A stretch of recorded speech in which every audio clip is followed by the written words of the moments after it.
Hi friends, Hajela IAS academy में आप सभी का स्वागत है। दोस्तों, आज हम बात करने वाले हैं एक ऐसे मुद्दे पर जो कि कुछ दिनों से 2-3 दिनों से लगातार न्यूज़पेपर में चर्चा का विषय बना है। हालांकि ये कुछ समय पहले भी बना था, तब इसमें परिवर्तन किए गए थे। और अभी अगर हम देखें तो क्या हो रहा है, हाल ही में भोपाल के नवाब की संपत्ति को लेकर के विवाद पैदा हो गया है। और जैसा कि हम सभी जानते हैं कि भोपाल की जो नवाब थी आबिदा, मतलब भोपाल के नवाब की बेटी, तो आबिदा चली गई पाकिस्तान। तो उनकी जो भोपाल में जो प्रॉपर्टी थी, तो उनकी जो छोटी बहन थी एक दूसरी, राइट, उनको मिल गई, साजिदा को।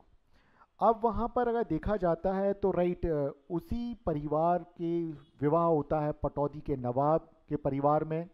और वहाँ से मंसूर अली खां पटौदी, और वर्तमान में अगर हम बात करें तो सैफ अली खां, एक जो कि सिनेमा के अभिनेता हैं, वो भोपाल के नवाब के तौर पर जाने जाते हैं। तो कुल मिलाकर के कहा जाए तो भोपाल के नवाब वसीयत के तौर पे इन दोनों कौन है? सैफ अली खान है। अब जो आया, पिछले 3 दिन से अखबारों में इस तरह की घटनाएं आ रही थी, तो यहाँ पर बात कुछ ऐसी आई कि क्या भोपाल के नवाब की जो संपत्ति है, क्योंकि जो आबिदा हैं वो कहाँ चली गई, पाकिस्तान की नागरिकता उन्होंने ले ली थी, और ये नागरिकता उन्होंने 1960 के दौरान ही ले ली थी। तो और ये कानून कब बनता है? 1968 में। तो यहाँ पर यही कहा गया कि जो लोग भी भारत के नागरिक पाकिस्तान चले गए या चाइना चले गए, जो कि हमारे शत्रु दो देश जिन्हें की घोषित किया है भारत ने ऑफिशियली, अगर वहाँ चले जाते हैं और वहाँ की नागरिकता ले लेते हैं, तो भारत में उनकी जो भी संपत्ति है उसे शत्रु संपत्ति घोषित कर दिया जाएगा। और उसके लिए जो कानून बनाए गए बाद में और संशोधन भी किए गए, तो उसमें कुछ इस तरह की व्यवस्था कर दी गई कि इस तरह की संपत्तियां ना तो हस्तांतरित की जाएंगी, ना किसी को गिफ्ट डीड के तौर पे दी जाएंगी, ना ही उनका रजिस्ट्रेशन होगा, बल्कि वो संपत्ति जिनके भी कब्जे में, उनसे भी कब्जा छुड़ा करके सरकार अपने पास ले लेगी। कस्टोडियन उसके लिए अपॉइंट किया जाता है, सामान्यतः डिस्ट्रिक्ट मजिस्ट्रेट कस्टोडियन के तौर पे अपॉइंट किए जाते हैं। चलिए अब इस खबर को हम डिटेल में देखते हैं कि आखिर है क्या, क्योंकि ये आपके एग्जाम से रिलेटेड एक मुद्दा है, जहां पर कि प्रारंभिक परीक्षा में भी प्रश्न आ सकते हैं कि भारतीय राजतंत्र, शासन व्यवस्था, संविधान और राजनीतिक प्रणाली, क्योंकि जब हम सिटीजनशिप की बात करते हैं तो वहां पर यह मुद्दा आता है, राइट। और सेकेंडरी अगर हम देखें, मुख्य परीक्षा की बात करें, तो यहां पर भी सेकंड जो पेपर है हमारा, संघ व राज्यों के कार्य तथा उनकी रिस्पॉन्सिबिलिटी, उत्तरदायित्व भारत एवं इसके पड़ोसी देशों के साथ इसके संबंध। क्योंकि अगर हम ऐसा करते हैं तो देखिए क्या होगा, क्योंकि यहां पर भारत और पाकिस्तान के बीच में एक समझौता हुआ था कि जो भी इस तरह की संपत्तियां हैं उनका निपटारा हम लोग बैठ करके बातचीत करके करेंगे। लेकिन पाकिस्तान ने ऑलरेडी इस तरह का कर दिया है कि वहां पे पाकिस्तान ने जो भारतीयों की संपत्ति है उस पर वहां के लोगों को कब्जा दे दिया, लेकिन भारत में यहाँ के लोगों को उसका कब्जा ना दे करके सरकार ने अपने पास रखा, और जो लोग उस पर पहले से बसे हैं वो आज भी उस पर बसे हुए हैं।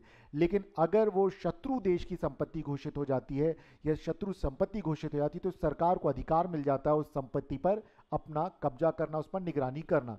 वो कौन सी बॉडी है, कौन सा ऐसा निकाय है जो कि शत्रु संपत्ति की निगरानी करता है, देखरेख करता है, वो भी जानेंगे। किस कानून के तहत इनकी स्थापना की जाती है, कौन सा मंत्रालय इनको देखता है, ये सारे प्रश्नों के उत्तर आज हम इसमें देखते हैं। तो सबसे पहली बात कि आखिर शत्रु संपत्ति होती क्या है, एनिमी प्रॉपर्टी होती क्या है। तो शत्रु संपत्ति वह है जो दुश्मन देशों में चले गए लोगों ने छोड़ दिए भारत में, राइट। यहां पर शत्रु शब्द का तात्पर्य ऐसा है कि जिन जिनके साथ भारत का युद्ध हुआ है, जिन्होंने भारत के ऊपर आक्रमण किया है। तो अगर पाकिस्तान की बात करें तो जैसे ही देश आज़ाद हुआ तो जम्मू एंड कश्मीर के ऊपर अटैक किया। फिर अगर हम आगे देखें तो चाइना ने 62 में अटैक किया। फिर हम 65 में देखें तो फिर पाकिस्तान के साथ हुआ। और 71 के युद्ध में अगर देखें तो वहाँ पे भी पाकिस्तान ने फिर भारत के ऊपर अटैक किया, और भारत ने जब बांग्लादेश की मुक्ति वाहिनी को मदद दे रहा था। और अगर हम चाइना की बात करें तो उसके साथ भी लगातार टकराव बने रहते हैं। और कुछ इसी तरह का आखिरी भारत और पाकिस्तान के बीच में जो टकराव हुआ था, तो कारगिल की वॉर जो हुई थी वो भी 1999। और चाइना के साथ देखें तो चाहे वो डोकलाम का विवाद हो, फिंगर टिप का विवाद हो, या फिर लद्दाख में हम पेंगोंग लेक की घटना देखें, तो सारी घटनाएं जो हैं वो सब इन्हीं दो देशों के लोगों के साथ चल रही हैं। तो जिनमें कहा गया है कि अगर उन देशों में कोई चला गया है और वहाँ की नागरिकता उन्होंने हासिल कर ली है, तो उनकी जो संपत्तियाँ छोड़ के गए, उस संपत्ति को कहा जाएगा शत्रु संपत्ति, राइट।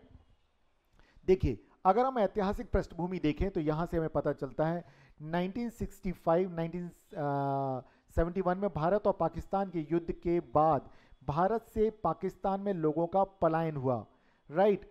अगर हम देखें तो यहाँ पर कई ऐसी संपत्तियाँ थी जो कि भारत रक्षा अधिनियम 1962 के तहत यहाँ पे कुछ नियम बनाए गए, उसके तहत उन संपत्तियों को रखा गया, उस वक्त संभाल के रखा गया।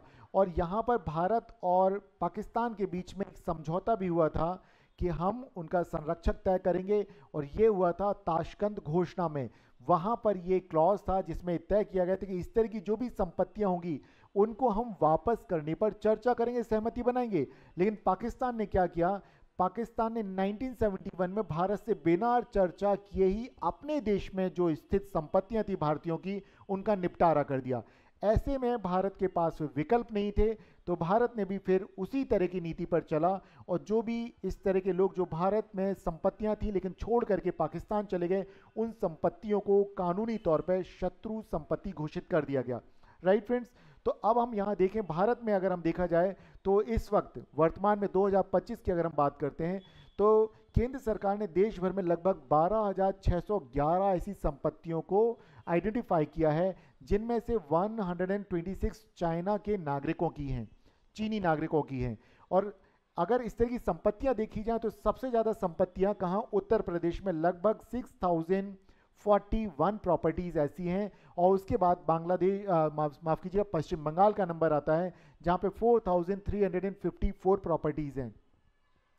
इस तरह की संपत्ति का रखरखाव करने की जिम्मेदारी अगर देखा जाए तो केंद्रीय स्तर पर कौन सा मंत्रालय देखता है, तो वित्त मंत्रालय का निवेश एवं सार्वजनिक संपत्ति प्रबंधन विभाग, राइट, वो रखते हैं इनकी जो भी जानकारियां हैं। और अगर देखा जाए तो जनवरी 2024 की नोटिफिकेशन के अकॉर्डिंगली अगर देखते हैं तो देश में इस वक्त 84 कंपनीज में लगभग 2.91 लाख शत्रु संपत्ति के शेयर हैं, और भारत सरकार इन शेयरों को बेचना चाहती, जिससे कि जो आय प्राप्त होगी उसका उपयोग किया जा सकेगा, राइट। रोक दीजिएगा जरा, राइट। तो फ्रेंड्स यहाँ हम देख रहे हैं तो भारत में क्या जितनी भी जो प्रॉपर्टीज़ है, तो भारत सरकार चाह रही कि इन जो शेयर्स हैं कंपनीज में, इन प्रॉपर्टीज़ को वो बेचना चाहती है, राइट फ्रेंड्स। तो और देखा जाए तो यहाँ पर कर भी दिया है सरकार ने कि भूतपूर्व नागरिकों की संपत्ति की नीलामी शुरू कर दी है भारत में, जिनके पास की अब पाकिस्तान और चीन के पासपोर्ट है। तो यहाँ अगर हम देखें तो शत्रु संपत्ति जो 12,000 जो इतनी बताई, उसमें मेजोरिटी जो है वो पाकिस्तान में जो लोग चले गए उनकी है, और कुछ यहाँ पर अगर देखा जाए तो 126 ऐसी संपत्तियाँ जो कि चीनी नागरिकों की हैं। अब यहाँ देखते हैं कि क्या हुआ कैसे। तो यहाँ पर ईयर 1968 में शत्रु संपत्ति अधिनियम बनाया गया, जिसमें कि भारत में custodian of enemy property of India CEPI ये बनाया गया, जो उसका प्रावधान किया गया कि ये जो भी प्रॉपर्टी होगी इसकी देखरेख इसके पास होगी, और ये किसके अंडर होता है, जहां से आपका प्रश्न बनेगा, CEPI गृह मंत्रालय के अधीन एक विभाग है जिसको बनाया गया 1965 में, राइट। और देखा जाए तो इसका काम क्या है, शत्रु संपत्ति की निगरानी करना, उसका देखरेख करना, उसका रखरखाव करना। अब 2017 में इसमें फिर से परिवर्तन किए गए, और परिवर्तन का कारण क्या था ये जानना जरूरी है। हुआ ये कि एक यहाँ पर आपको थोड़ी सी किस्सा बता देता हूँ, कहानी बता देता हूँ, फिर हम 2005 के निर्णय पर जाएंगे कि क्या हुआ था। देखिए मामला कुछ ऐसा है कि महमूदाबाद के राजा, इनकी विरासत का मामला आया। ये जो राजा थे जो कि जिनके पास हजरतगंज, सीतापुर और नैनीताल में कई सारी संपत्तियां थीं, लेकिन बाद में विभाजन के समय राजा इराक चले जाते हैं, और इराक के बाद जाकर के लंदन में बस जाते हैं, और उनकी पत्नी और उनके पुत्र मोहम्मद आमिर मोहम्मद खान भारत के ही राजनीति में सक्रिय हैं, इस वक्त रहे और भारत में ही रहे। अब यहाँ क्या हुआ कि उनकी मृत्यु के बाद, किसके, नवाब की मृत्यु के बाद, राजा की मृत्यु के बाद उनके बेटे ने यहाँ पर दावा किया राजा की संपत्ति के ऊपर। मामला लंबा चला और लगभग 30 साल से अधिक लंबी कानूनी लड़ाई चली, और 2005 में न्यायमूर्ति अशोक भान और न्यायमूर्ति अल्तमस कबीर की बेंच ने सुप्रीम कोर्ट में निर्णय किसके पक्ष में दिया? यहां पर दिया मोहम्मद खान, आमिर मोहम्मद खान के पक्ष में फैसला दिया कि वे राजा के उत्तराधिकारी हैं, तो संपत्ति पर किसका अधिकार होगा? राजा का होगा। लेकिन क्योंकि सरकार नहीं चाहती थी, उस संपत्ति को वो ऑलरेडी शत्रु संपत्ति घोषित कर चुके थे, तो वहां पर उस समय की जो तत्कालीन यूपीए गवर्नमेंट थी, अर्थात मनमोहन सिंह जी जिसके प्रधानमंत्री थे, उन्होंने एक अध्यादेश जारी किया। कब की बात है? 2 जुलाई 2010 में एक अध्यादेश जारी किया, जिसके तहत उन्होंने कहा कि शत्रु संपत्ति को कस्टोडियन से वापस लिया जा सकता है, राइट। तो और उसको देने पर रोक लगा दी गई कि कोई भी अगर शत्रु संपत्ति घोषित होगी तो उसके उत्तराधिकारी या किसी को भी नहीं दिया जाएगा, बल्कि सरकार के पास ही रखा जाएगा, क्योंकि सुप्रीम कोर्ट ने डिसीजन दिया था। ऐसे में सुप्रीम कोर्ट के उस डिसीजन को बदलने के लिए, उसको प्रभावहीन करने के लिए सरकार ने ये कानून बनाया, और बाद में चल के हम 2017 में देखते हैं कि इसमें फिर परिवर्तन किए गए कुछ, राइट फ्रेंड्स। तो अगर अभी हम देखें वर्तमान की बात अगर हम करें तो 2017 में फिर इसमें परिवर्तन किए गए, और उसके हिसाब से यहां देखा जाए तो अब कोई भी व्यक्ति, इसमें क्या परिवर्तन किए गए? पहले होता यह था कि अगर कोई लीगल वारिस है, किसी का कानूनी उत्तराधिकारी है, तो क्योंकि इस तरह का संपत्ति का मामला तो सिविल कोर्ट में चल सकता, तो डिस्ट्रिक्ट लेवल के कोर्ट में भी चलता, लेकिन यहाँ पर कुछ ऐसे नियम बना दिए गए कि अब हाई कोर्ट और सुप्रीम कोर्ट में ही इस तरह के मामले दायर किए जा सकते हैं।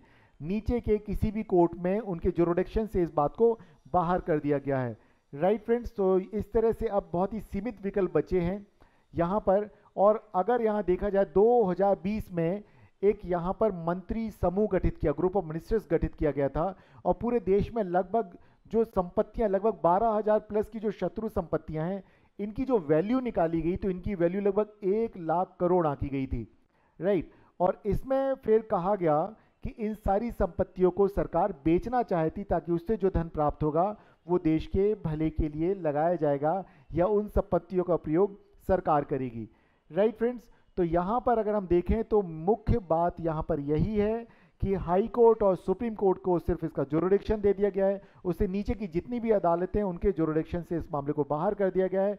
तो शत्रु संपत्ति क्या होती है? शत्रु संपत्ति अधिनियम 1968 की अगर हम बात करें, और 2017 में उसमें अधिनियम में क्या बदलाव किए गए, राजा महमूदाबाद की क्या कहानी है, आज हमने इन सारे मुद्दों पर चर्चा की। और क्योंकि मुद्दा कहाँ से निकल के आया है, भोपाल के नवाब जिन्हें कहा जाता है सैफ अली खां, उनकी संपत्ति को लेकर के लगातार पिछले 3-4 दिनों से चर्चाएं चल रही हैं अखबारों में, तो वहां उसका संदर्भ लिया, और इसके प्रश्न बनते हैं प्रारंभिक परीक्षा और मुख्य परीक्षा के प्रश्न पत्र 2 में। तो आप अपनी तैयारी में आज की जो इन्फॉर्मेशन है इसे याद रखें, और इसका जो पीडीएफ है उसका लिंक आपको दे दिया जाएगा, तो आप डिस्क्रिप्शन बॉक्स से आप उसका लिंक ले सकते हैं, वहां से आप डाउनलोड कर सकते हैं, राइट फ्रेंड्स। तो हजेला आईएएस एकेडमी इसी तरह से आपकी यूपीएससी और एमपीएससी की यात्रा में आपको आगे बढ़ने में मदद करते रहेंगे। हम यहाँ पर एक क्वालिटी कंटेंट जो होता है आपको वो देते रहेंगे, जिससे कि आप बेहतर तरीके से अपनी परीक्षा की तैयारी कर सकें। नमस्कार दोस्तों, फिर मिलते हैं अगले दिन किसी अगले वीडियो में, तब तक अपनी तैयारी जारी रखिए। नमस्कार।